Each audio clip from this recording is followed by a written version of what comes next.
بنی اسرائیل کی تاریخ کا ذکر آ رہا ہے۔ ان کو اللہ تعالیٰ نے نجات بھی عطا کی تھی، ایک مشرک قوم سے ان کو سابقہ پیش آنے والا تھا، فلسطین کی طرف جانے کا ان کو حکم دیا گیا تھا، موسیٰ علیہ السلام کا دور تھا، جاؤ فلسطین کو حاصل کرو، اللہ کی شریعت کو نافذ کرو، مگر یہ بھاگ لیے تھے اور پیغمبر کا ساتھ دینے سے ان لوگوں نے انکار کیا تھا۔ یہ تاریخی واقعہ بنی اسرائیل کے تعلق سے آ رہا ہے۔ فرمایا وَإِذْ قَالَ مُوسَىٰ لِقَوْمِهِ، اور یاد کرو جب موسیٰ علیہ السلام نے اپنی قوم سے فرمایا یا قومی اذکروا نعمت اللہ علیکم، اے میری قوم اپنے اوپر اللہ تعالیٰ کی نعمت کو یاد کرو، اذ جعل فیکم انبیاء وجعلکم ملوکا، جب اس اللہ نے تم میں انبیاء پیدا فرمایا اور تمہیں بادشاہ بنایا، وآتاکم ما لم یؤت احدا من العالمین، اور تمہیں وہ کچھ عطا فرمایا جو اس وقت جہانوں میں سے کسی کو نہیں دیا گیا تھا۔ اس وقت فضیلت ان کی تھی، اب آخری امت کی فضیلت بہرحال ہے، تو بہت کچھ تمہیں عطا ہوا۔ یا قوم ادخلوا الارض المقدسۃ التي كتب اللہ لکم، اے میری قوم تم ارض مقدس میں داخل ہو جاؤ جو اللہ تعالیٰ نے تمہارے لیے طے فرما دی ہے۔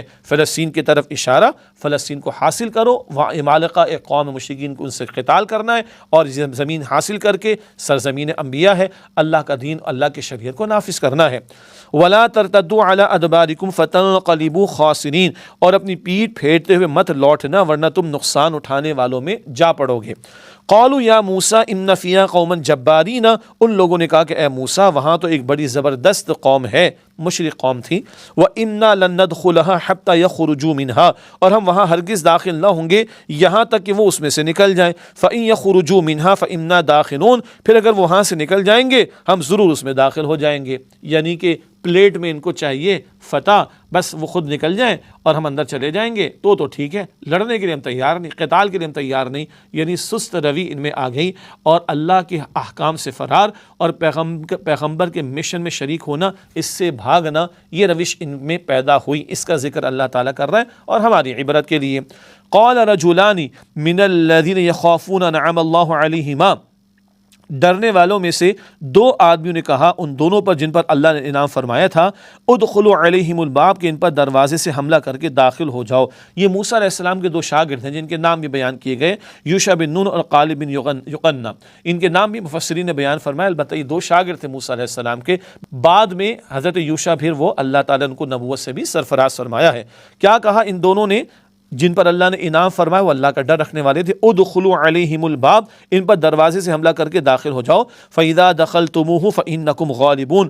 پس جب تم اس میں داخل ہو جاؤ گے تو تم ہی غالب رہو گے، وَعَلَى اللَّهِ فَتَوَكَّلُوا إِن كُنتُم مُؤْمِنِينَ، اور اللہ تعالیٰ پر بھروسہ رکھو اگر تم ایمان والے ہو۔ قالوا، ان لوگوں نے جواب میں کہا، یا موسیٰ انا لن ندخلها ابدا ما داموا فیہا،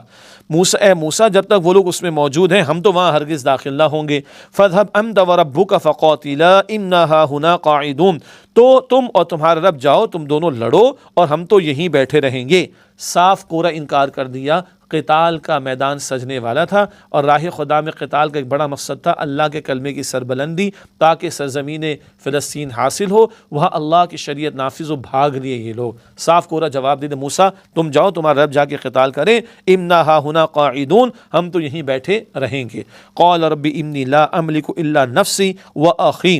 موسیٰ علیہ السلام نے عرض کی اے میرے رب بے شک میں اختیار نہیں رکھتا سوائے اپنی جان کے اور اپنے بھائی کے یعنی ہارون علیہ السلام، فافرق بیننا وبین القوم الفاسقین، پس ہمارے اور ہماری نافرمان قوم کے درمیان جدائی ڈال دے۔ یہ ہے جو ایک موقع آتا ہے پیغمبر بھی ہاتھ اٹھاتے اللہ کے حضور، اے اللہ اب تو فیصلہ فرما دے۔ قوم نے کورا جواب دے دیا تو چنانچہ عرض کرے اللہ اپنا اختیار ہے میرا اور میرے بھائی ہارون کا، ہم پر تو رحم فرما اور ہمارے اس نافرمان قوم کے درمیان جدائی ڈال دے۔ پیغمبر شفیق ہوتے ہیں، مگر ایک وقت آتا ہے کہ جب اللہ کے سامنے وہ ہاتھ اٹھا کر فیصلوں کی التجا بھی کرتے ہیں، دعا بھی کرتے ہیں۔ یاد رہے بدر کا میدان سجنے سے پہلے نبی پاک صلی اللہ علیہ وسلم کے پیارے صحابہ کرام نے یہ بھی عرض کی تھی کہ حضور ہمیں موسیٰ علیہ السلام کے ساتھیوں پر قیاس نہ کیجیے گا جنہوں نے بھاگ لینے کا رویہ اختیار کیا اور فرار اختیار کیا، آپ ہمیں حکم دیجئے، ہمارے ذریعے سے اللہ آپ کو آنکھوں کی ٹھنڈک عطا فرمائے گا، آپ کا حکم ہوگا ہم جانے تک پیش کر دیں گے۔ ایسے پیارے صحابہ کی جماعت جو سم و طاعت کے ڈسپلن میں جڑے ہوئے تھے اور جو اللہ کے رسول علیہ السلام کے سچے مخلص ساتھی تھے اور سب کچھ پیش کرنے کے لیے تیار تھے، یہ جماعت حضور کو میسر آئی تو اللہ کے دین کی سربلندی کی جد و جہد ہوئی۔ دو رسول موجود ہیں، ہارون علیہ السلام بھی رسول ہیں، موسیٰ علیہ السلام بھی رسول ہیں، قوم نے انکار کر دیا، جماعت میسر نہیں ہے، کام نہ ہوا۔ آج بھی اگر ہم دین کے غلبے کی جد و جہد کرنا چاہتے ہیں، جو ہمارا فرض ہے، اکیلے اکیلے نہیں ہو سکتا، ٹھنڈے ٹھنڈے بیٹھ کر نہیں ہو سکتا، جماعتی زندگی اختیار کرنی ہوگی، اجتماعیت اختیار کرنی ہوگی، تب یہ غلبہ دین کی جد و جہد ہم کر سکیں گے۔ اللہ ہمیں اس کی توفیق عطا فرمائے اور جماعتی زندگی اختیار کر کے ہمارا تن من دھن اپنے دین کے غلبے کی جد و جہد کے لیے اللہ لگانے کی توفیق عطا فرمائے۔ اللہ تعالیٰ نے فرمایا قال فإنها محرمۃ علیہم، اللہ نے فرمایا پس یہ سرزمین تو ان پر حرام کر دی گئی ہے 40 سنۃ 40 سال تک کے لیے، یہ فلسطین کی سرزمین تو ان کو نہیں ملے گی۔ یتیہون فی الارض، وہ زمین میں بھٹکتے پھریں گے۔ فلا تأس علی القوم الفاسقین، تو اے موسیٰ تم نافرمان قوم پر افسوس نہ کرو۔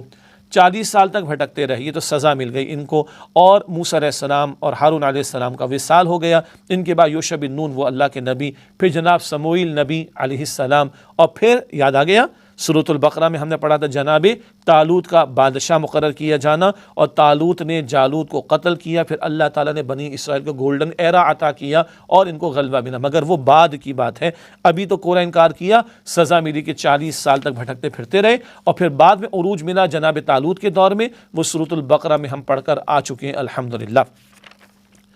یہ دو بھائیوں کا ذکر ہوا مکمل، کون؟ اللہ کے دو پیغمبر موسیٰ علیہ السلام اور ہارون علیہ السلام۔